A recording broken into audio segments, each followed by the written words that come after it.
आता आपण बघूयात महाफास्ट 100 बातम्यांचा आढावा।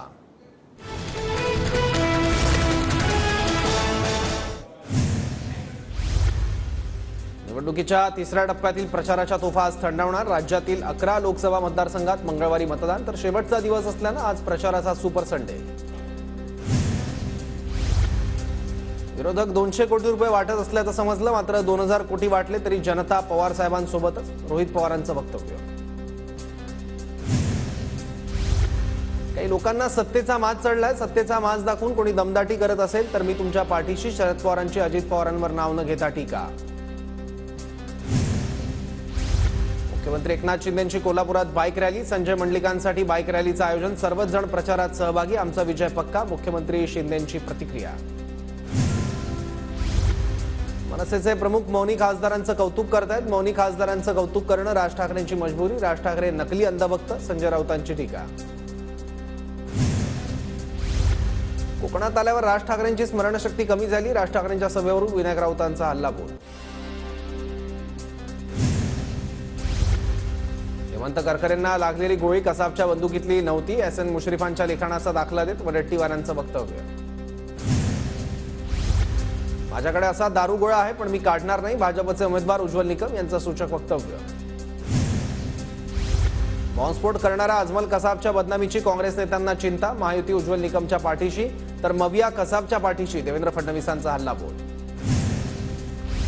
2004ला अजितदारांना सीएम करण्यास पवारांनी नकार दिला, अजितदारांना सीएम केलं असतं तर आजची परिस्थिती उद्भवली नसती, विजय शिवतारेंचा शरद पवारांवर निशाणा। देवेंद्र फडणवीसांकडून सोशल मीडियावर अनोखा प्रचार, संत वचन नावाने सोशल मीडियावर सिरीज, विविध संतांच्या ओवी आणि अभंगांचा संदर्भ देत प्रचार।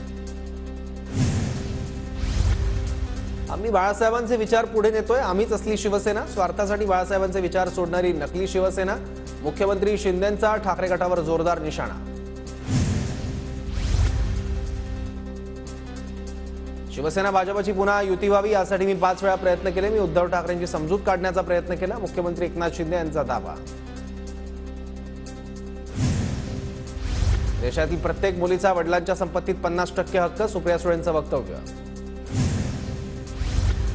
अजित पवारांनी बोलण्याची पातळी ठेवली नाही, अजित पवार शरद पवारांबद्दल त्यांच्या वयाबद्दल बरंच काही बोललेत, स्वतःचं साम्राज्य वाचवण्यासाठी ते मलिदा गँगला घेऊन भाजपसोबत गेलेत, रोहित पवारांची अजित पवारांवर टीका। बारामती 60 वर्ष पवार साहेबांच्या पाठीशी, बारामतीकर यावेळी योग्य निर्णय घेतील, श्रीनिवास पवारांचं वक्तव्य। कुटुंब एकत्र होतं पण अजितदारा वेगळे पडले, त्यांनी विचारधारा सोडली, अजितदारांना कुणीही एकटं पाडलं नाही, ते स्वतःच बाहेर पडले, अजित पवारांचे बंधू राजेंद्र पवारांचं वक्तव्य। अजित पवारांचे पुत्र जय पवारांनी मनोज जरांगेंची सदिच्छा भेट घेतली, जय पवार आणि मनोज जरांगेंच्या भेटीला राजकीय वर्तुळात चर्चा। रावसाहेब दानवेंनी अर्जुन खोतकर यांची भेट घेतली, रावसाहेब दानवे आणि अर्जुन खोतकर यांच्यात चर्चा, खोतकर आणि दानवे एकाच ठिकाणी प्रचार सभा घेणार।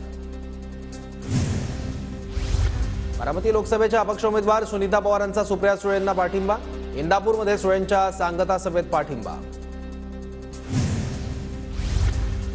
शरद पवार आणि अजित पवार गटाचे कार्यकर्ते भिगवण चौकात आमने सामने, दोन्ही गटाकडून जोरदार घोषणाबाजी।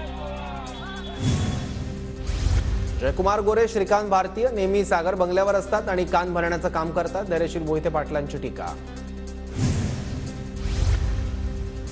भाजपवाल्यांनी काम केलं नाही तर आम्ही इमानदारीने करू, आमचं काम हे आग विझवणाऱ्या चिमणीसारखं, मंत्री गुलाबराव पाटलांचं मेळाव्यात तुफान भाषण।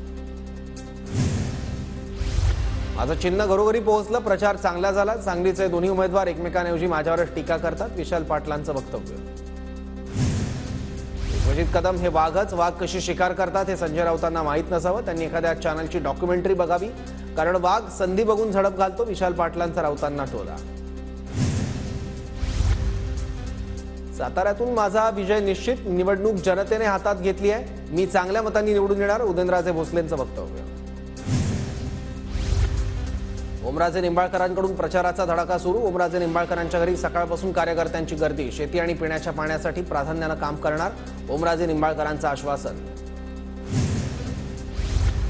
काँग्रेस उमेदवार प्रणिती शिंदेंची सोलापुरात पदयात्रा, शेवटच्या दिवशी उमेदवारांचा जोरदार प्रचार सुरू। मोदींच्या डोक्यात राहुल गांधींची भीती बसली आहे, भाजपकडून सध्या जिल्हा परिषदेसारखा प्रचार सुरू, विजय वडेट्टीवारांची टीका। कांदा निर्यातीवर $550 किमान निर्यात मूल्य लागू, तर 40% निर्यात करही भरावा लागणार. निर्यात बंदी उठवल्याचा फारसा लाभ शेतकरी व्यापाऱ्यांना होणार नाही, तज्ज्ञांचं मत.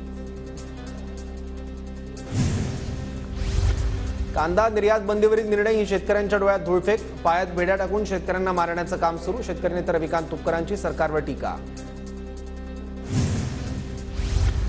जळगाव आणि रावेर मतदारसंघातील 15 उमेदवारांना नोटीस. वंचितचे संजय ब्राह्मणे, बहुजन पक्षाचे विजय काळे यांच्यासह एकूण 15 उमेदवारांना नोटीस. निवडणुकीत खर्चाचा हिशोब सादर न केल्यानं नोटीस जारी. अमरावती मतदारसंघातील 3 उमेदवारांना नोटीस. निवडणूक खर्चाच्या हिशोबाचा ताळमेळ जुळत नसल्यानं नोटीस. नवनीत राणा, बळवंत वानखेडे आणि दिनेश भूप यांना नोटीस.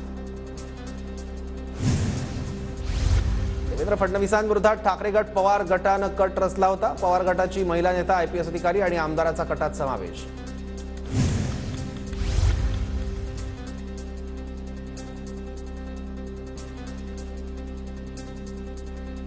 नागपूरमधून नितीन गडकरी निवडून येतील. बाकीच्यांचा सुपडा साफ. तर फलटणमध्ये कंटेनर भरून आलेत. ₹1 सोडू नका, आपल्याला मात्र तुतारी वाजवायची हे लक्षात ठेवा. माढ्यातील सभेतून धैर्यशील मोहिते पाटलांचं वक्तव्य. बाळासाहेब थोरातांची भाजपमध्ये येण्याची प्रक्रिया का थांबली? वरिष्ठांशी चर्चा करून खुलासा करेल, राधाकृष्ण विखे पाटलांचा थोरातांना इशारा. बारामती लोकसभेचे ओबीसी बहुजन पार्टीचे उमेदवार महेश भागवतांचा प्रचार सुरू. केडगावमध्ये पदयात्रेचं आयोजन. पदाधिकारी, कार्यकर्ते उपस्थित. 5व्या टप्प्यातील निवडणुकांसाठी राज्यात 301 उमेदवारांचे अर्ज वैध. मुख्य निवडणूक अधिकारी कार्यालयाची माहिती. 5व्या टप्प्यासाठी 20 मे रोजी मतदान होणार. ठाणे जिल्ह्यातून 91 अर्ज वैध. भिवंडीत सर्वाधिक 36, कल्याणमध्ये 30 आणि ठाण्यातून 25 उमेदवार निवडणुकीच्या रिंगणात. रत्नागिरी सिंधुदुर्ग लोकसभा मतदारसंघातील प्रचाराचा शेवटचा दिवस. सकाळपासूनच उमेदवारांसह कार्यकर्त्यांकडून घरोघरी प्रचार सुरू. विदर्भ, मराठवाड्यात पुढील आठवड्यात पावसाचा इशारा. तर सध्या या भागामध्ये 1.5 ते 2 अंश सेल्सिअसने तापमान वाढ. शनिवारी अकोल्यात सर्वाधिक 44.3 अंश तापमानाची नोंद. नागपूर महापालिकेला नवीन अत्याधुनिक सभागृह मिळणार. भोसलेकालीन टाउन हॉलचं तोडकाम सुरू. जवळपास 125 कोटींचा खर्च होण्याची शक्यता. पुण्यातील आंबेगाव, शिरूर, जुन्नर तालुक्यात टँकरद्वारे पाणी पुरवठा. विहिरी, बोरवेल कोरडे पडू लागल्यानं टँकरच्या मागणीत वाढ. मे अखेरपर्यंत पाणी टंचाईचं संकट गंभीर होण्याची शक्यता. पाणी टंचाईवर मात करण्यासाठी अमरावती जिल्ह्यात 45 विहिरींचं अधिग्रहण. जिल्ह्यात 11 टँकरद्वारे 8 गावात पाणी पुरवठा. यंदाही मेळघाटात पाणी टंचाईची समस्या. रत्नागिरी जिल्ह्यातील 30,000 नागरिकांना पाणी टंचाईच्या झळा. टंचाईग्रस्त वाड्यांची संख्या 109 वर.